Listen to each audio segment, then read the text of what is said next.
मुख्यमंत्री मध्य प्रदेश शिवराज सिंह चौहान ग्वालियर पहुंचे, जहां उन्होंने कई कार्यक्रमों में शिरकत की।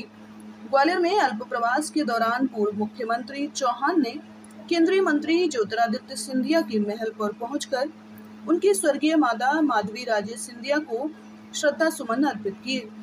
इसके बाद उन्होंने वरिष्ठ भाजपा नेता वेद प्रकाश शर्मा के भाई के निधन पर उनके घर पहुंचकर शोक व्यक्त किया।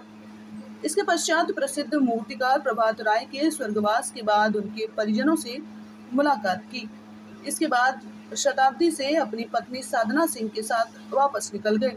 इस दौरान उन्होंने मीडिया से बातचीत में कहा कि 6 चरणों के जो लोकसभा चुनाव हुए हैं उनमें भारतीय जनता पार्टी और एनडीए अच्छी सफलता प्राप्त कर रहा है और 400 पार नारा नहीं अब वास्तविकता है।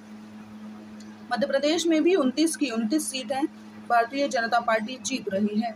देश के अन्य हिस्सों में भी मोदी जी के प्रति श्रद्धा भक्ति देश की जनता के मन में है। विकास के कामों के कारण, जन कल्याणकारी योजनाओं के कारण और सबसे बड़ी बात यह है कि देश आज गौरवान्वित है। मोदी जी के सफल नेतृत्व के कारण एक शक्तिशाली देश का निर्माण हो रहा है। इसीलिए जनता एक बार फिर मोदी जी को तीसरी बार प्रधानमंत्री बनाने के लिए आतुर है। मंत्रिमंडल में अपनी भूमिका को लेकर उन्होंने कहा कि कार्यकर्ता की भूमिका सदैव रहती है और एक भूमिका मेरी तय होगी संसद की, क्योंकि मैं भी सांसदी का चुनाव लड़ रहा हूं और शानदार वोटों से जीत कर आ रहा हूं। यहां भारत सिंह भी शानदार जीत दर्ज करेंगे। सर्वाधिक मतों वाली सीट को लेकर उन्होंने कहा कि हर सीट पर रिकॉर्ड तोड़ भारतीय जनता पार्टी जीत दर्ज कराएगी। वहीं नकुलनाथ और कमलनाथ को लेकर उन्होंने कहा कि उनकी स्थिति बेहद दयनीय है। कमलनाथ जी की विश्वसनीयता चली गई। बीच में यह चर्चा चली थी कि भाजपा में आना चाहते हैं। कांग्रेस पार्टी को लेकर उन्होंने कहा कि आज कांग्रेस में कोई रहना नहीं चाहता और इसीलिए छिंदवाड़ा सीट भी हम जीत रहे हैं। वहीं कमलनाथ के भाजपा में शामिल होने को लेकर उन्होंने कहा कि भारतीय जनता पार्टी एक आंदोलन पार्टी है और यह पार्टी तय करती है कि कौन आए और कौन रहे, और ये काल्पनिक सवाल है, इसीलिए इसका जवाब मैं भी नहीं देना चाहता।